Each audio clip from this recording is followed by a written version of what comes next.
Alright Matt, this one's for you. New mouse. Thought I'd show you what it's like, just so you know. Alright, so Sharkoon FireGlider Black gaming laser mouse. Comes with a 3600 DPI laser sensor, bunch of buttons. Let's get into it. Like it. Yeah, how are we going? Tape.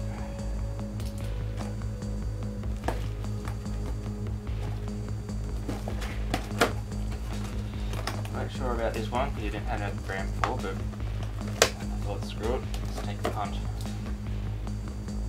See what we get. $33. How can you go wrong? So the whole box is just plastic by the looks of it. With a carry bag. With manual CD. Cool. Yeah.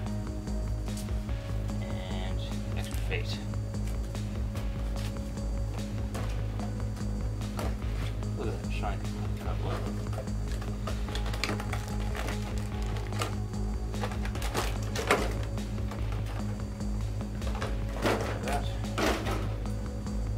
Alright, so there's the mouse.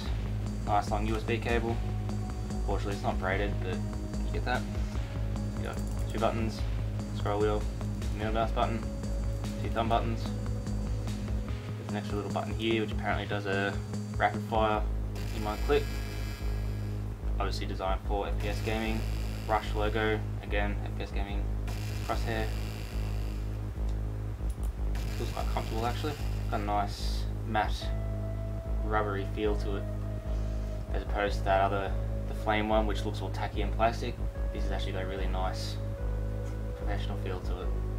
Professional as in business, not pro gamer. And over here we should have weights. So without those weights, mouse is fairly light. I think they're about 4 grams each.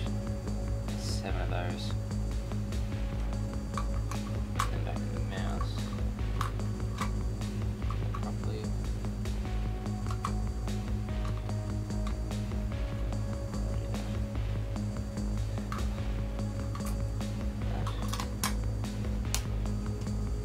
And it's a bit heavier. I'll probably end up using it with the full weights. I've got like a bit more weight behind my mouse rather than feeling like I'm playing with a piece of toy plastic. Gold plated USB connector. Just compare that to my old mouse. So here's my previous mouse. As you can see, Sharkoon's roughly the same size, not quite as broad as the Microsoft mouse. It's got the Microsoft mouse has a slightly wider thumb grip. Main issue with this, with my Microsoft one, is the Wi-Fi was interfering with it. As you can see, it's Wi-Fi wireless mouse, and until it just wasn't very good. Fortunately, I'm going to miss the vertically aligned thumb buttons, and also the side scroll, which a lot of mice have these days. For some reason, this one doesn't have it. It's only up and down and the click. Plug this in and see how we go. Alright, so plug the mouse in, and already the mouse is showing me that the skate's actually quite slippery, as it's a light view of the cable. As you can see, it skids around quite freely all by itself. It's probably a good thing. Nice, easy to move around, and as you probably see, the mouse is already moving around the screen just nicely. Now we'll need to install the software, otherwise we won't be able to modify all the settings on the mouse.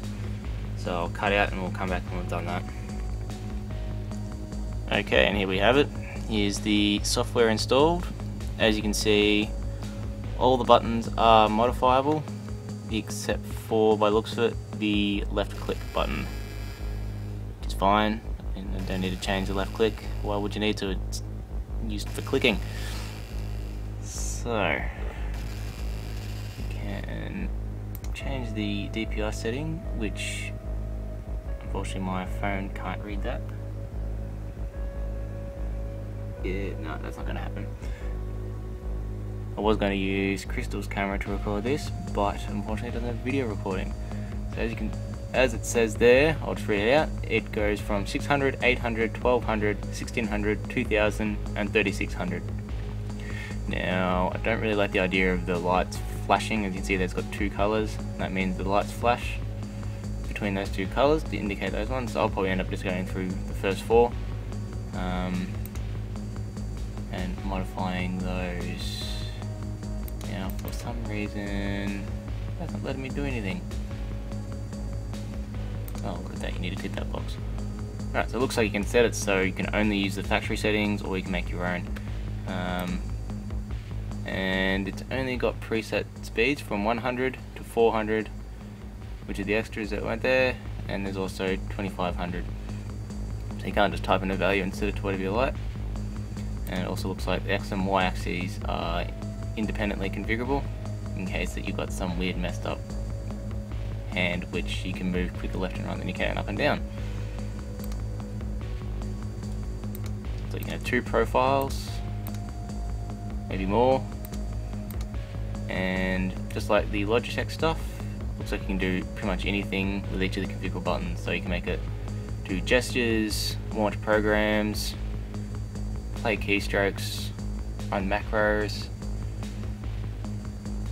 all kinds of stuff, run keyboard shortcuts, and then that button there looks like it loads it onto the mouse, which is another good feature. It means you can configure this however you like, plug it into any computer which doesn't have the software, and the mouse remembers it. And the installation was quite painless. It only took about a minute or so, and I'm pretty sure it's ready to go after my fiddling around. Other than that, in the hand, it feels quite comfortable. It's a bit of a reach. So we'll just look here. I'll get you out of the way. Don't need you anymore. So with the thumb buttons where they are, that's where my hand naturally sits. Yeah, so there's the thumb buttons. See, my thumb's a fair way away from those thumb buttons, so it's going to be a bit of getting used to reach up to get those.